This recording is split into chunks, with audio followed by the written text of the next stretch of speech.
ఇస్తారు అది వేరుగా ఉంటుంది కదా అంటున్నారు. రైట్. ఎనీవే ఇక్కడ ఇంకొక విషయం ఏంటంటే ఇందాక నేను అన్నాను కదా, ఈ జగన్మోహన్ రెడ్డి గారి ప్రసంగం గురించి ఇవాళ కాస్త వింతగా వెరైటీగా ఒక పదం వాడాడు. మిగతా అన్ని రోజు ఉండేలే కానీ ఏదో సైకిల్ బయటే ఉండాలంట, తాగేసిన టీ గ్లాసు సింకులో ఉండాలంట. ఏమనాలి దీన్ని? తాగేసిన టీ గ్లాసు కాదండి, తాగేసిన సింకులో ఉంటే మరి కడిగి తాగరా మళ్ళీ? అంటే ఈయన ధనవంతుడు కాబట్టి తాగింది ఒకసారి తాగింది మళ్ళీ వాడు కూడా పగల కొడతాడు. కానీ పేదోడు అట్లా కాదు కదా, కడుక్కుని మళ్ళీ తాగుతారు అదే గ్లాసులు. తాగేసిన గ్లాసు సింకులో ఉండాలంట, సైకిల్ బయటే ఉండాలంట, ఫ్యాన్కి ఉరితాడు ఏలాడుతూ ఉండాలేమో. అది ఎవరు అనలేదనేమో ఇంకా. సరే ఎనీవే ఫ్యాన్ గురించి ఏమన్నాడు? ఏమల్లా ఫ్యాన్ గురించి ఏమన్నాడు? ఏమల్లా వీళ్ళ గురించి అన్నాడు. ఇక్కడ ఇంకో విషయం, పువ్వు గురించి కూడా ఏమల్లా. మళ్ళీ అంత ధైర్య సాహసాలు చేయలే పువ్వు గురించి. పువ్వు బురదలో ఉండాలి అల్లా. పువ్వు పేరెత్తితే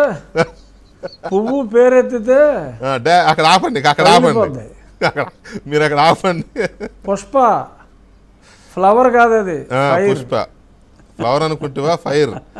సో ఇక్కడ ఏమన్నారంటే ఆయన చాలా ఆలోచించదగ్గ విషయం అన్నారు. మీ పిల్లలు ప్రపంచంతో పోటీ పడాలంటే, మీ పిల్లలు ప్రపంచంతో పోటీ పడాలంటే నేను మరో 10 ఏళ్ళు సీఎంగా ఉండాలి. మీ పిల్లలు ప్రపంచంతో పోటీ పడాలంటే నేను మరో 10 ఏళ్ళు సీఎంగా ఉండాలి. అంటే మొత్తం 15 ఏళ్ళు ఆయన వేసిన లెక్క. 5 ఏళ్ళు అయిపోయింది, ఇంకా 10 ఏళ్ళు అంటున్నాడు. అంటే ఈ పార్టీకి ఒక 30% ప్రజలు ప్రపంచంతో పోటీ పడి ఉండాలి కదా ఆంధ్రప్రదేశ్ పిల్లలు యువకులు. మరి ఎందులో పడ్డారు ఏంటో, దాని అర్థం మీరేమైనా చెప్తే కాస్త ప్రేక్షకులు కూడా ఆలోచిస్తారు. అంటే అదొక అర్థం లేని మాట. అంటే అతని ఉద్దేశం బహుశా అతను నెల పెట్టే టోఫెల్ పరీక్షలు ఇవన్నీ రాసి ఆంధ్రప్రదేశ్లో వాళ్ళందరికీ అమెరికాలో పెద్ద పెద్ద ఉద్యోగాలు వచ్చేస్తాయని చెప్పి మరి అతనేమన్నా అనుకుంటున్నాడేమో. నాకు తెలిసి